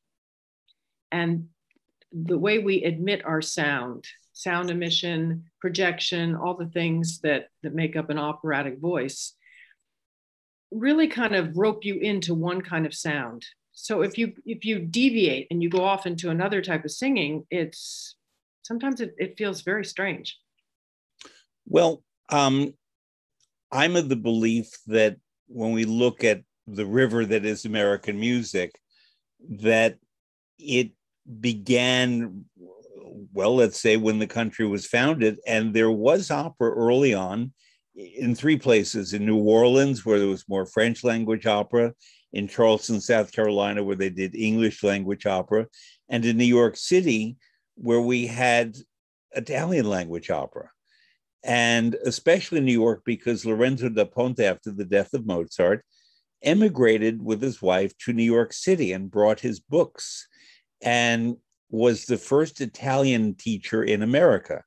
And he taught at what was called King's College, which became Columbia University, and left his library to Columbia University, to what's called the Casa Italiana, the Italian Institute. And when I was a graduate student at Columbia, I needed a job, and I was made custodian of the Da Ponte books. Wow. So I got to read all of Da Ponte's books, his original books, in the library at Columbia. I heard he was Jewish, wasn't he? He was Jewish. And he's the one who launched Italian opera in New York. And then opera companies came here, especially from Spain and from Italy, in the 1820s and 30s, and performed Rossini, and then later Verdi, and then Wagner. And there were opera companies before the Metropolitan Opera, which was founded in 1883. So opera was here from the beginning, but so too were African Americans who brought, when they were enslaved, they brought their musical traditions to the United States, and you can find it throughout the United States. So I see the American river of music containing that. There were minstrel shows in the 1840s and spirituals, which were part of striving to be freed from slavery. And gospel was born in the 1920s with Thomas Dorsey. But all of these elements combined, and in places like New York, New Orleans. The Jewish composers like George Gershwin knew the Black composers like Duke Ellington, and they influenced one another. So Ellington, for example, who lived not far from where I'm speaking to you now, loved opera and classical music. And he actually adapted Tchaikovsky and Grieg and all kinds of composers in a jazz idiom. And he wrote ballets and he wrote operas and so on. Duke Ellington is one of the composers that's really still awaiting to be discovered, in my view. I know that you did, I forget the name of the opera. It was an early opera by Gershwin before Porgy and Bess that you performed. 27, yeah, Blue Monday. Blue Monday, yes. And I don't have very much good to say about that opera. Well, you know, everyone has their failures. The only good thing I can say about that opera is it only lasts 27 minutes. I know. I saw it in Harlem a few years ago. It was done in a club. And it's interesting to see how Gershwin went from that to go on to what he did. But the story is very flimsy, I have to say. Yes. The good thing about that opera is it's never done, and it got me on the cover of Opera magazine. Okay. But in a blonde wig, looking very kind of. But you know, the blending of the Jewish and the Black primarily, but also the English and the Irish music hall. Then the arrival of German composers who brought a certain symphonic element. The Russians, such as Rachmaninoff, Bartok. All these people came to America, Stravinsky, Schoenberg, in part because of wars in Europe. So I say this because America has such a complex musical history and culture, of which Broadway is a big part, but jazz is also one of our native idioms. You have a wonderful quotation on your website and I'm going to paraphrase it, you can correct me, from my favorite jazz singer, one of my favorite singers, Ella Fitzgerald, who said the only thing better than singing is more singing. Well, and singing is, I'm sorry, go ahead. She had not just an amazing voice and beautiful diction, but when I hear Ella Fitzgerald, and I listen as often as I can, she was like Mozart, and she's the only singer I can think of who was like Mozart, in the fact that with Mozart, you hear his music and you think you know where he's going, and then he goes somewhere else and you think, why did he do that? And then you realize, of course, that makes sense. And in my limited capacities, I could only envision one thing, but he took you to a different and better place. Ella Fitzgerald in her singing does the same thing. And I can hear her sing the same song repeatedly on a recording and still be dazzled by where she goes and how she, in effect, has an orchestra in her head. The instinct, the vocal instinct is amazing. The musicality. I mean, it's just, she's one of the greatest performers ever. Ever in any art form. I agree. No, I use that quote also because I did a workshop a couple of years ago. I'm sort of in a new chapter of my life as a singer. And one of the things I did a couple of years ago in collaboration with the Corriere della Sera's weekly magazine, subscription magazine, not subscription, what's it called? Sette? Yeah, Sette. Well, it's the insert on Io Donna. Right.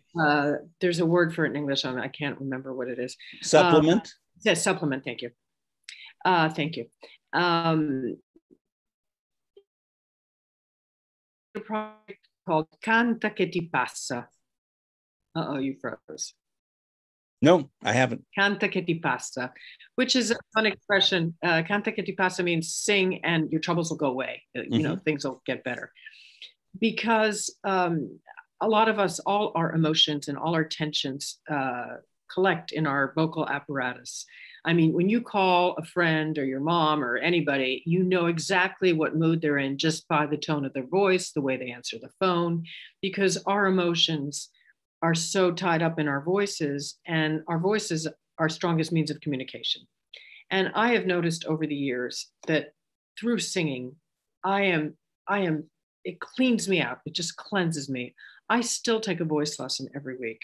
And I have a coaching too, because I like to keep my voice in shape. But more than that, more than the fact that it brings me back to myself, it's also an incredible release of negative energy. It's going to be breathing, you know, and letting out air and letting out emotions. So I did a workshop where I had like 70, 80 people at a time, and it went on for weeks. People would sign up for it. And it was, I have to say, I was surprised, but it was a really huge success, where I would get people through very simple exercises, even lip trills, like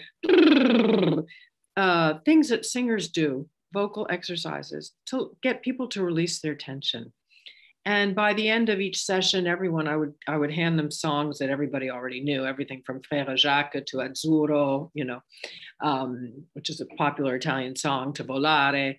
And you get people in a room and just get everybody singing. And you tell them, we don't care what your voice sounds like, because if I hear a singer, a professional singer, sing flat, it really bothers me. But if I hear a normal person sing flat, I don't care. I mean, they're singing, that's fine with me. Mm-hmm. Unfortunately, they don't teach music in Italian schools. It's very rare.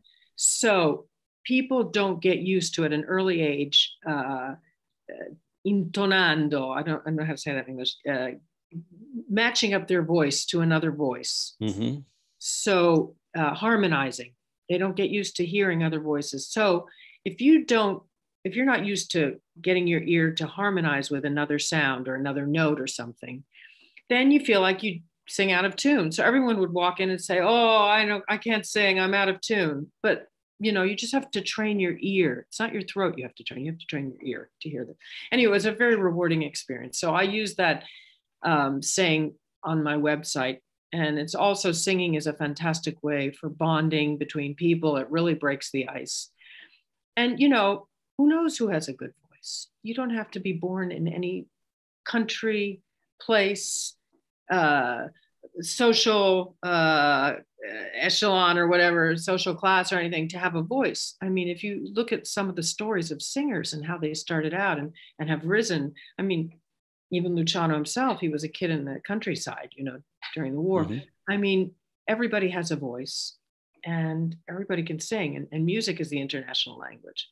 So I like to be able to do that in this next phase of my voice. And I love working with young singers.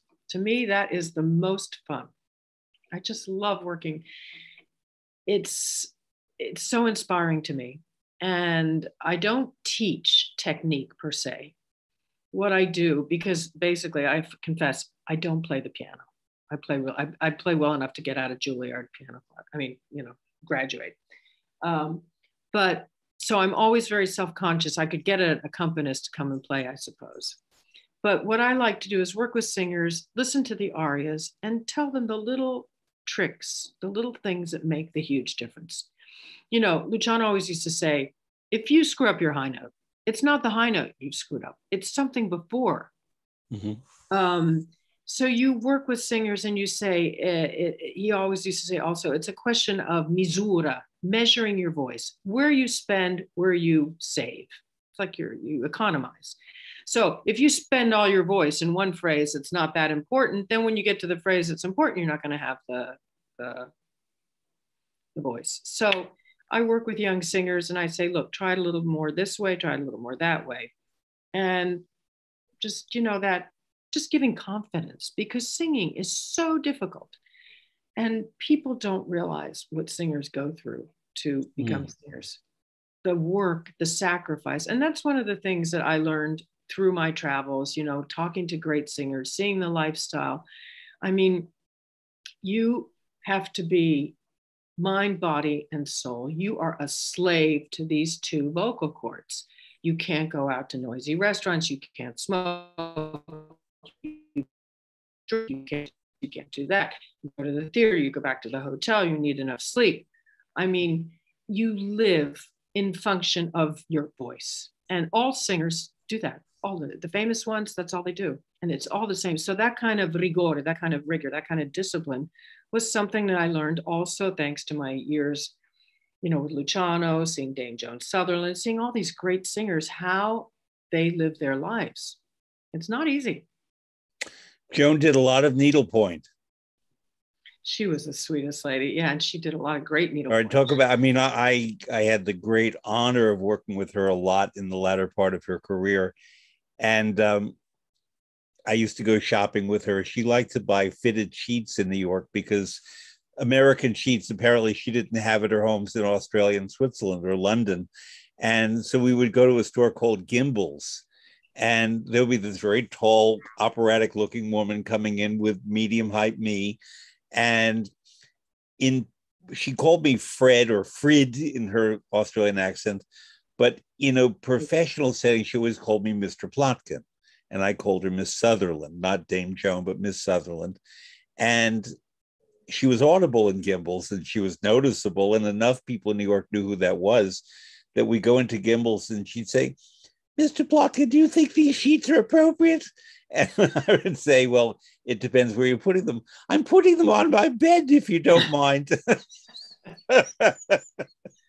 And so comical, but so serious and so devoted to her art, Richard Bonning being her husband and conductor, and worked with her and Luciano and Madelyn Horne a lot.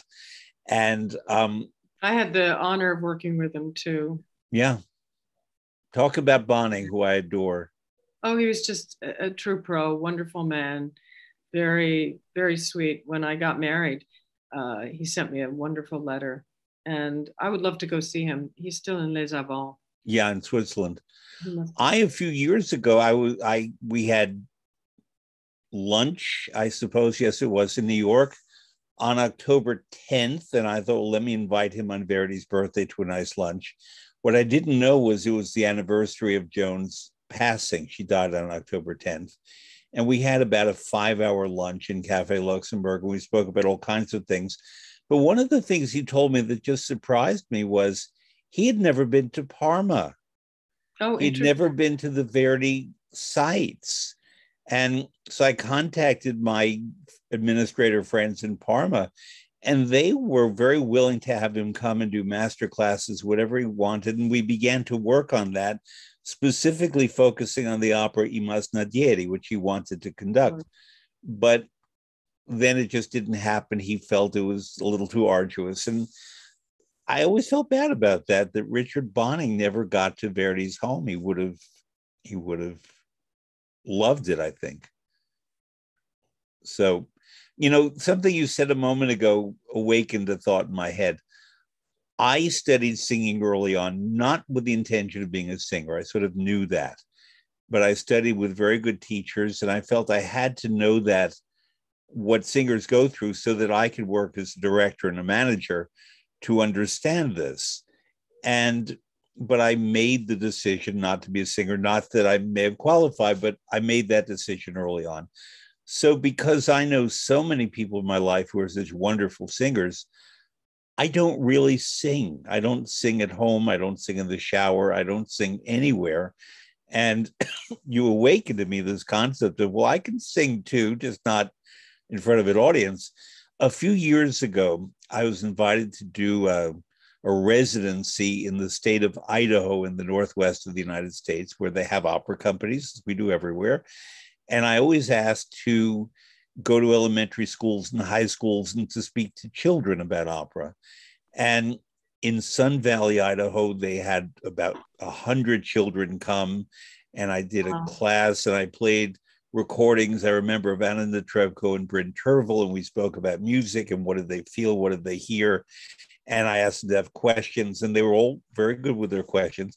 And then a little boy raised his hand and he said, so what are you going to sing for us? And what did you sing? I sang something from the Broadway musical Follies because I knew the music. I knew that I couldn't sing opera. And I sort of figured I could get through 3 minutes of Stephen Sondheim lyrics and focus more on the lyrics and just keep my voice in kind of in tune. And at the end, the little boy said, "You're not an opera singer, are you?" Really fun. Out of the mouths of babes. No, I'm not.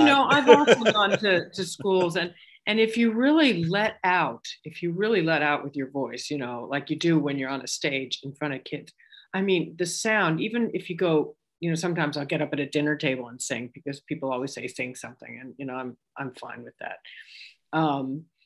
Nowadays, I'm not so fine with it because everybody's all grabbing their Recording. iPhones, and all of a sudden you don't know where this little birthday song is going to end up, whatever. But if you really sing out, if you hit a habanera or something at a dinner party, people are really surprised at the amount of sound and it's a very emotional thing. The human voice can move people to tears. I mean, even just the sheer volume of the sound, but also the expression. I mean, I feel so fortunate to have been able to do what I love best in my life, and to even have a career and make a living out of it, which I did for many years. And I feel really blessed. I mean, I think too, there were so many people at Juilliard that maybe never even got on a stage. It's kind of random. It takes a combination of things to make it. And a lot of it is nerves too, because you have to have nerves of steel to get on. I remember I had a debacle with Traviata in San Francisco. I was asked to do Traviata. Terry McEwen asked me to sing Traviata. And Nelly Mirichoya was doing the first performances. And I was also doing at the same time, I was singing Stefano the page in Romeo and Julieta with Krauss and with Anne Swenson. So one was a lower role, and the other one was pulling my voice up. And I went to see Virginia Zayani and study the role with her. And anyway, I was very nervous. So I had gone and debuted the role in Bulgaria 6 months before San Francisco just to try it out. And it was great. I felt really good about it. When I got to San Francisco, for the first time in my life, I was petrified. And, stage fright is the enemy number one. I mean, all singers are nervous. All the great singers are nervous before performance. There are no exceptions. But then you usually get out on the stage and you do what you have to do. Your nerves kind of calm down. But I remember what I did was the dress rehearsal went fine. But at the performance, when everybody was leaving, I took a glass of water that was on the stage, like the champagne glass. And, everybody's leaving the party. I took a glass of water and it went down the wrong way. Oh. And I had this drop on the back of my throat. And I thought I was going to die. And of course, by the time I got to the end of the aria, I sounded like a dog that was barking. It was just hideous. It was a horrible, horrible experience. And I went into the dressing room after the first act. And a friend of mine had sent me a good luck fruitcake that was filled with rum. More rum than fruit. And I remember taking a couple of bites of that. And then I went out and sang the rest of the opera. But the day afterwards, I went to Terry McEwen and said, I'm leaving. I'm sorry. I knew I was going to, and I thought that's the end of my career. No one will ever hire me again. There are other. Did Terry understand? Did you explain about the water and so on? It didn't matter because I was psychologically, I would have gone out on stage scared to death afterwards. If you have an accident on stage with something, it's you shy away from it. And I don't know, it's psychologically for a singer, especially in a clue moment, momento clou, as they say in Italian, topical place, a key event. Yeah. So but it didn't ruin my career forever. I went on to sing other things but not in San Francisco. Well, since you mentioned Romeo and Julieta by Gounod, so Romeo et Juliette, you sang with my other favorite tenor, a man I just adored, Alfredo Kraus, or you were with him in the production. I don't know how much Stefano sings with Romeo. Any memories of I was Alfredo with him in the production, but I mean, I was like singing Stefano. Right. I met him in other situations, and I sang with him one other place, and I sang with him in a event, one of those big arena type events in Mantova years ago. He was one of the singers.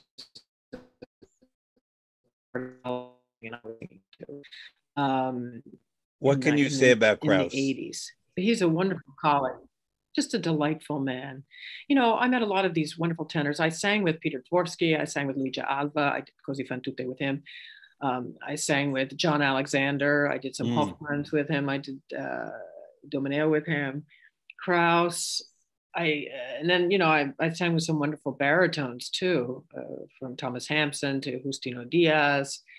I did when I was 8 months pregnant with my son, I did Berta in Barbiere di Siviglia with where that broke up. You did Barbiere di Siviglia with? Dada was the stage director. With I'm going to ask Enzo you to repeat Dada that. was Okay. I did Enzo Dada. I did Okay. Berta. I was 8 months pregnant. Enzo Dada was the stage director, and Rockwell Blake was the Almaviva. Almaviva, sorry. Yeah. I should know. I sang so many countesses too. But when Enzo Dada saw me with my, you know, he almost died. I said, "Don't worry, I can do everything. I can." He said, "Well, you have to get up on a table." I said, "I can do it. Don't worry."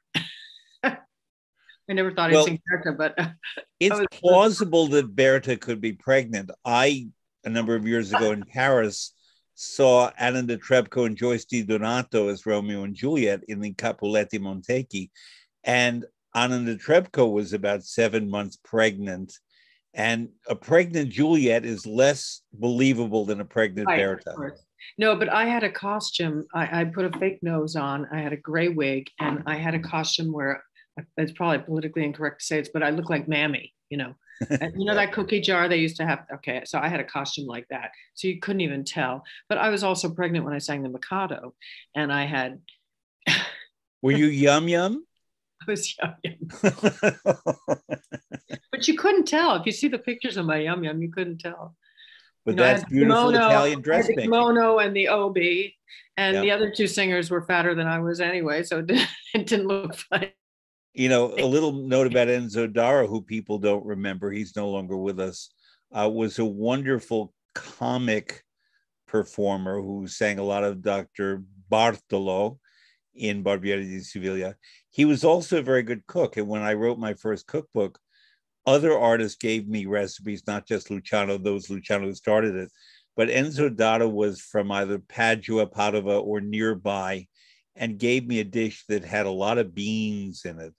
And he used to tell me that the beans were the source of his energy as a singer, and that he would always eat this pasta and bean. It was not a soup, but it was sort of like a pasta with beans before a performance, and that was his ritual. Pasta fagioli. But it was not quite. It had a Padua name, you know, a local dialect name.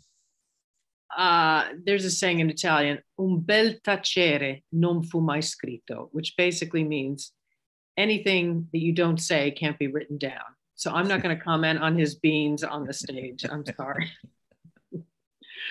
That is a brave dish.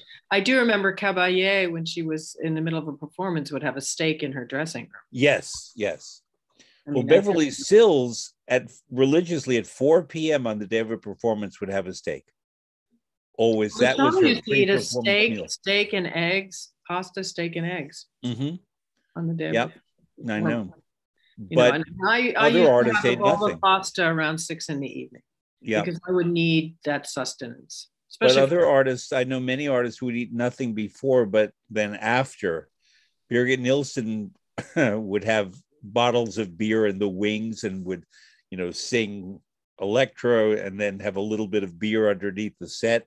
Or Salome, before the final scene, she'd have a beer and she would burp. And she felt that burping sort of cleaned everything out and made it easier for her to then go on and do these great scenes. Well, I've heard, I don't know if it's true, but I heard Callas used to have beer after a performance because she said it would togliere la polvere del palcoscenico. I don't know if that's true. It took all the dust out from the stage dust. Possible. I've done a lot of writing and speaking about the relationship between food, wine, and opera, but especially about recipes that were born in the opera world, especially in London, of all places, was a place where a lot of this happened. But San Francisco, Luisa Tetrazzini and Enrico Caruso were singing with the Met in 1906 when the earthquake happened. And Caruso got frightened and he got in a rowboat and was taken across the bay in San Francisco to Oakland, and he drew drawings that we still have of the earthquake. Tetrazzini, a very large lady, stayed in San Francisco and cooked relief efforts for the people who were devastated by the earthquake. Because what people don't know about the earthquake necessarily was it was not the earthquake that destroyed a lot of the buildings, it was the fires that came after. Of course. And all I can think of is Jeanette MacDonald. Right, Jeanette MacDonald in the movie, but Luisa Tetrazzini, the famous turkey tetrazzini, was invented because there was a lot of turkey, it being America, and she took pasta and she took mushrooms and cream and sherry. And that dish was born after the San Francisco earthquake. Oh, okay. And Tetrazzini was a very famous cook. Licia Albanese taught me a few of her barese dishes. Wonderful cook. Zinka Milanov, not Italian, Zinka Milanov lived on 72nd Street and would make goulashes and all of these wonderful Slavic foods, and she'd have people over for dinner after. Then there would be many. Food is love. Yeah. Food is love. I mean, I love to eat and I love to cook. And, you know, for instance, my husband, he's not interested in food at all. And he's never hungry. And he doesn't understand why I'm hungry. It's very frustrating. It's very thin. Well, it's been interesting in these COVID times when I know people who have gotten infected and lost their sense of taste and smell. That's terrible. And part of it is that. And, you know, I've known opera singers who've been infected and they've lost weight because they've lost the desire to eat and they don't smell the food in the same way. And I hope it comes back for them. But yes, there's a lot. I hope I don't get COVID. I've been very lucky, but I would like something to diminish my appetite. But you exercise clearly because you're in good shape. I'm going to close because I do have one more question, but one more thing on the food before my last question. In Milan, one of the things I love is that there's a restaurant next to La Scala where for €9 last time I was there, you could go and get a ciotola, which is a little bowl of fantastic risotto alla Milanese. And when I go to La Scala, I get a bowl of this before the performance. And that's all I need for the opera. If people eat a lot of food before an opera, they fall asleep. And I don't drink wine before. But then after, you know, it could be midnight, but still you want to eat or drink something in Milan and anywhere. It's a wonderful tradition. In Austria and southern Germany, it's called Souper, Souper. This tradition of post-performance eating that's not fancy and it's not heavy, but it's food that's very specifically designed to taste good and be pleasing after a late night opera performance. So my last question for you, although I know we can talk about many things, is you hosted a television show, Un Tocco di Classico, which I think is a pun on A Touch of Class, which was a film with Glenda Jackson and George Segal, A Touch of Classic.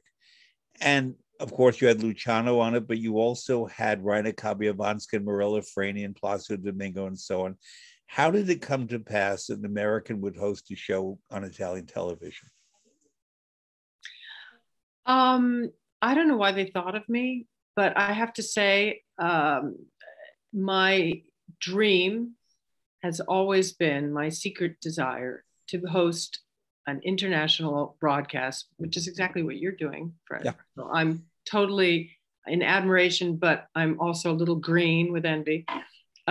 Because I think it'd be fantastic to interview the protagonists of the performing arts world. And I had dancers on, I had conductors on too. I don't know why they chose me. I think my accent in Italian I speak it well enough, and my accent is exotic enough so that it's acceptable to Italian ears. But I just loved doing it. And the show at the time was very successful. But, you know, the thing is, in those years, they would relegate anything having to do with classical music to like 2 or 3 in the morning. Yep. I mean, I've had so many people call me up and say, "Oh, we saw your Marriage of Figaro at 3 in the morning. We couldn't sleep." And we're, and they had Glenn Gould, Ratalino doing classes with Glenn Gould, and the wonderful Bernstein series teaching. I think it was at Harvard that, it all gets relegated to late night shows. And that's really a pity. Now, of course, La Scala has started to broadcast things live on opening nights, and the audiences are quite encouraging. It's very, very good. People are interested. I don't know why they chose me, but I was very, very happy. I'd love to do more of that,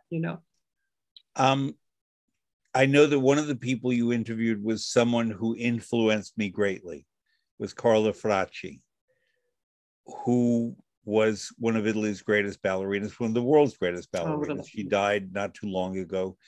She, after retiring as a dancer, continued to teach at La Scala almost to the end. She also had a home in Florence, right on the Arno. She was very politically engaged, very left-wing. She was the artist as citizen, but she was also a peerless dancer and devoted to art, but somehow more than most classical artists I know, fused art and politics in a unique way. Dario Fo did that, but Dario Fo, his drama, and I worked for him, was overtly political. Whereas if you are doing Lady Capulet in Romeo and Juliet in the ballet version, that's not necessarily political. But what was it like for you to talk to Carla Fracci, and what did you glean from her? Oh, she was a very lovely lady. We never talked politics, and I've had dinner with her several times, and Beppe Meneghini. Meneghini? Yep. Beppe, who's also a real cinephile. He knows a lot about, I think it's important for artists in certain situations to take a stand about politics. If you look at what's happening in our country right now, it's important that some of the leading actors who people— When you say our country, do you mean the United States or Italy? Your country, my country. I meant the United States. Yeah, okay. Because we're fortunate to have both. Yes, I am actually an Italian citizen as well. Uh-huh. And my son is both an Italian citizen and an American citizen, because luckily he has citizenship through me.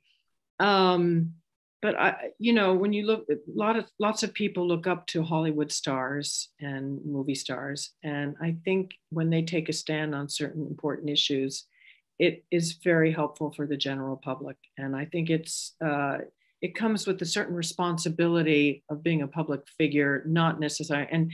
And artists and people in the arts have tremendous influence and tremendous power and tremendous charisma to sway people, because they are loved and respected. And I think anything that artists can do to be a part of society and give back, whether give of themselves, help others, whether it's through politics or anything else, charity, whatever. I think it's important to do that. And, I'm at a stage in my life, and artists my age are at a stage in our lives, especially, where we actually feel that res publica, that need to give back, because there's a whole new generation coming up. And that's what I want to do. My next chapter will be about, and I'm perfectly comfortable with that. And I kind of feel it's like a vocation at this point. Well, Madelyn Renée, thank you. This has been a wonderful Plotkin, visit. thank you.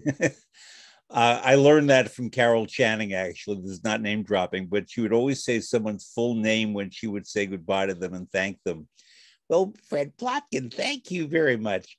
And it's a nice tradition, even if people I know are my friends, I would just say, Madelyn Renée, thank you. I should probably not do this because you're thanking me. You're trying to. Yes, go ahead. But I did sing for a while as Madeline Monti. Okay. And I just want to explain why I did that. I should have done it earlier in the show. But when I first broke away from Luciano, when I was 30 years old. I was trying to establish myself because I felt that I didn't have enough credibility on my own. And it was the year that I got married. So I decided to change my name. And I auditioned for the New York City Opera as Madelyn Monti. This is because I went to New York and I had a coaching. He said, "Oh, have they heard you at City Opera?" I said, "No, no, no." So, well, we should get you an audition. So I went to the audition. I got halfway through. I sang In quelle trine morbide, and then I sang Dove sono, and I got halfway through the recitativo, and the person said, "Has Christopher Keane heard you?" And I said, "No." And he said, "Well, I'm going to call him." Then head of the company. Yep. Mm-hmm. And Christopher Keane came down, and on the spot, they offered me the Countess in The Marriage of Figaro. And the other Countess who was singing the first performances was Renee Fleming. Ah. So the next day he said, "Come back." It was Donald something. I don't remember the man's name. He came back the next day and I signed the contract. And as I was signing the contract, he said to me, "You know, you're a wonderful singer. How come I haven't heard of you before?" And I said, "Well, maybe you have. I used to sing as Madelyn Renée." And he went, "Oh." And there was this kind of like awkward moment because, you know, he knew me from my former, you know, my association with Luciano. Mm-hmm. So when I changed my name, I felt that it gave me a new start because I felt that people would finally take me seriously for myself.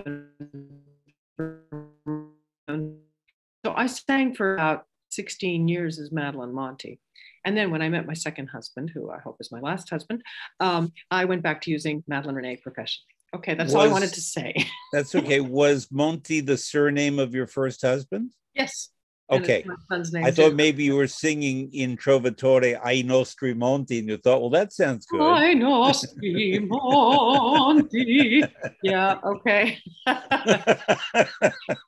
You are so great, Fred. I don't know. I admire you so much. And likewise, so and I mean that, not just because we're friends, but I would not have asked you if I did. And next time you're in Milano, you're having dinner at my house. Absolutely. Absolutely. I know that. And please, chez moi next time, okay? Casa tua. Casa tua e casa mia. Tua. Sì. Va bene. Un bacione, arrivederci. Thank you. Arrivederci. Thank you. Ciao, Fred. Ciao, ciao.